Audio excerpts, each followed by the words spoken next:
नमस्कार, आप देख रहे हैं city plus news network. City plus news network में आप तमाम दर्शकों का स्वागत है। बोधगया से मस्तीपुर निवासी जमालुद्दीन ने थाना सहित वरीय अधिकारियों को आवेदन देकर न्याय की लगाई गुहार। कहा, हमारी जमीन को जबरन कब्जा करना चाहते हैं भूमाफिया, जान मारने की भी देते हैं धमकी। गया के बोधगया थाना अंतर्गत मस्तीपुर मोहल्ला निवासी मोहम्मद जमालुद्दीन ने बोधगया थाने में एक लिखित आवेदन दिया है। लिखित आवेदन में मोहम्मद जमालुद्दीन ने कहा है कि बोधगया के महुआ बाग स्थित मेरा एक रैयती भूमि है, जिसका प्लॉट नंबर 152 खाता नंबर 143 है।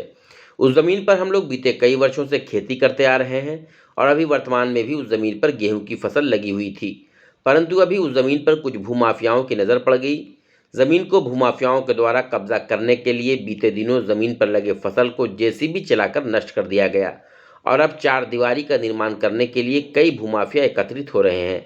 इसको लेकर बोधगया थाने में पूर्व में भी और गया के वरीय पुलिस अधीक्षक सहित जिला पदाधिकारी के अलावा उच्च पदाधिकारी तक आवेदन के माध्यम से जानकारी दी गई थी, परंतु किसी भी प्रकार का कोई कार्रवाई भूमाफियाओं के खिलाफ नहीं की जा रही है। उन्होंने यह भी बताया कि बाउंड्री वाल करने के लिए उस ज़मीन पर भूमाफियाओं के द्वारा ईंट, छर्री, बालू भी गिराया गया है। जब हम लोगों को सूचना मिली तो उस ज़मीन पर गए तो उन लोगों के द्वारा गाली गलौज सहित गोली मारने की धमकी दी गई, जिससे पूरा परिवार भयभीत है। मोहम्मद जमालुद्दीन ने कहा कि वर्तमान में सब जज तृतीय के इजलास रिक्त है, जिसका फ़ायदा उठाकर विपक्षी पार्टी जो हमारे अपने ही रिश्तेदार हैं, शराफत मियाँ व इशाका मियाँ, जहांगीर उर्फ गरम व ताहिर सहित कई भूमाफिया ज़मीन पर कब्जा करने के लिए प्रतिदिन आते हैं और धमकी देते हैं। उन्होंने यह भी कहा कि बोधगया के ही एक राजनीतिक पार्टी के नेता बबन चंद्रवंशी, अमर यादव, निरंजन यादव के अलावा अन्य लोग इसमें शामिल हैं।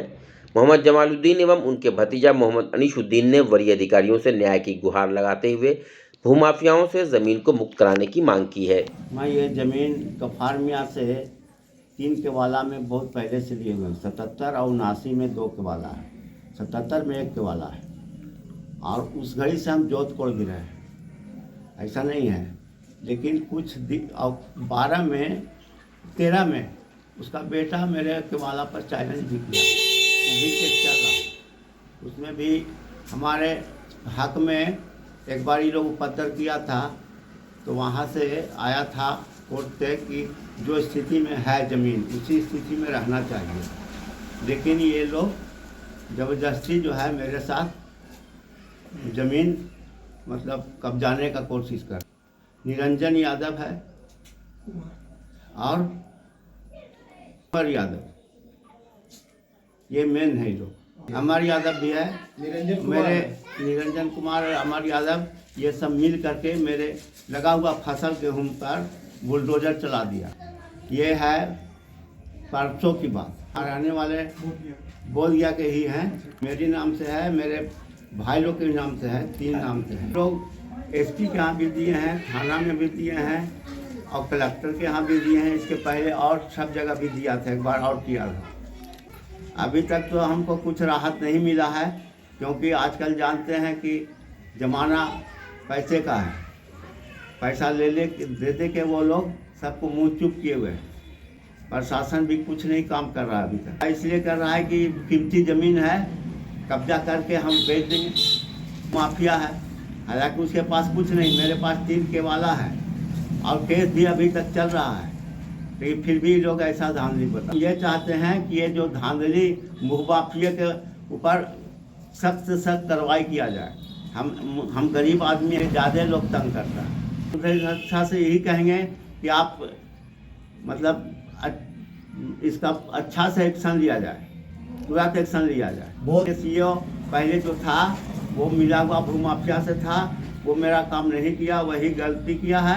अभी तो उसका बदली हो गया है। ऐसा है ना कि मेरे जो ये लोग फसल पर गाड़ी जेबीसी चला दिया, तो मेरा भतीजा गया तो उसका मोबाइल भी छीन लिया, पैसा भी छीन लिया, सोना का सिकड़ी भी छीन लिया।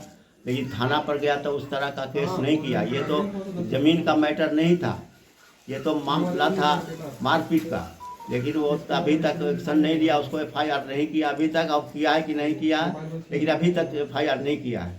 दिया कि अगर आओगे तो जान मार देंगे, गोली चलाने का बात बोला। अभी तो हम बीमार हैं, इसलिए अब वही लोग जाता है, अब उसको भी लोग मतलब पूरा धमकी दे रहा है कि हम ऐसे करेंगे वैसे करेंगे, मारेंगे पीटेंगे, हैं तुम क्या करोगे। मेरा नाम मोहम्मद नसीमुद्दीन है। बोध गया प्योरपाती मस्तपुर का निवासी हूँ। मेरी रहती ज़मीन है 82.5 डिसमिल, वो महुआबाद में स्थित है।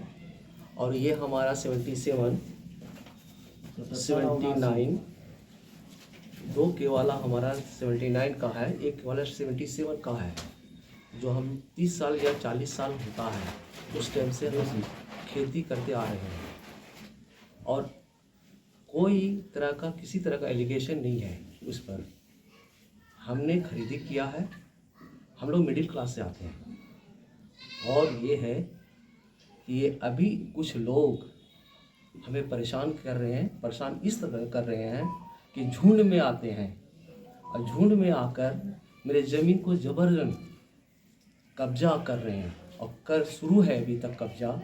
और हम जब प्रशासन के पास जाते हैं, यहाँ तक थाना, एसपी, डीएसपी, डीएम के पास भी आवेदन दिए हैं, कोई सुनवाई नहीं है। ये हालत है हमारा बिहार का। ये लोग जो हैं शराफत हुसैन, इसहाक हुसैन और उनके बाल बच्चे, इन लोग और उसके सबसे मेन बॉस हैं जेडीयू के नेता, उनका नाम है बबन चंद्रवंशी। ये मेन प्ले कर रहे हैं। और जेडीयू के नेता का सिंबल लेकर ये बोधगया में भू माफिया काम कर रहे हैं। हम लोग पूरे फैमिली परेशान है, खाना तक नहीं मिल रहा है। और ये दबंगगिरी ये तब कर रहे हैं कि मेरे घर तक आ गए हैं। और मेरे घर में आगे मेरी माई बहन को बोलते उठा कर लेके जाएंगे। ये है जेडीयू के नेता बबन चंद्रवंशी, परेशान कर रखे हैं। यही हम लोग का सहारा है जीविका का, जीने का। जो 22 कट्ठा जमीन हो जो हमारा पैदा होता, उसको रौंद दिया, ख़त्म कर दिया। और ऊपर से आज जबरन कब्जा कर रहा है। और देखने वाला कोई नहीं है, न सुनने वाला है। आज थाना में हमने जाके बोला क्या कहना चाहते हैं, करेंगे या मैं आत्महत्या करूं? ऑप्शन मैंने पूछा तो उन्होंने बोले कि नहीं, ये कार्य काम है, हम करेंगे। अभी तक कोई सुनवाई नहीं हुई। एसएसपी साहब बोले जाओ थाना पर एप्लीकेशन दीजिए, दरखास्त दीजिए, वो भी नहीं सुनते। बोलते हैं कि जाओ जाकर रजिस्ट्री करो, जब आएगा मेरे पास तब हम जाकर उसको रोकेंगे। और किसी का काम रोक नहीं सकते हम, ये मेरा काम नहीं है। ये काम आपका सीओ साहब का है। सीओ साहब संतावना दे के चले जाते हैं। बिल्कुल संतावना मिल रहा है, क्योंकि ये ज़मीन बोध गया में है और इसकी कीमत ज़्यादा है, अभी वैल्यूएशन ज़्यादा है। और भू माफिया का नज़र मेरी ज़मीन पर है। और लोग सोच रहे हैं इसको हम लोग जबरन कब्जा करके और इसको हम बेचें। और हम लोग कमज़ोर हैं। ये बोलने के बाद भी ये लोग कोई नहीं सुन रहे हैं, कुछ नहीं कर रहे हैं। हम लोग परेशान हैं। इंसाफ चाहिए हमें तो नज़र नहीं आ रहा इंसाफ करने का। गया एवं आसपास की खबरों से अपडेट रहने के लिए हमारे चैनल को सब्सक्राइब जरूर करें और फेसबुक पर देखने के लिए श्याम किशोर जर्नलिस्ट को फॉलो करें।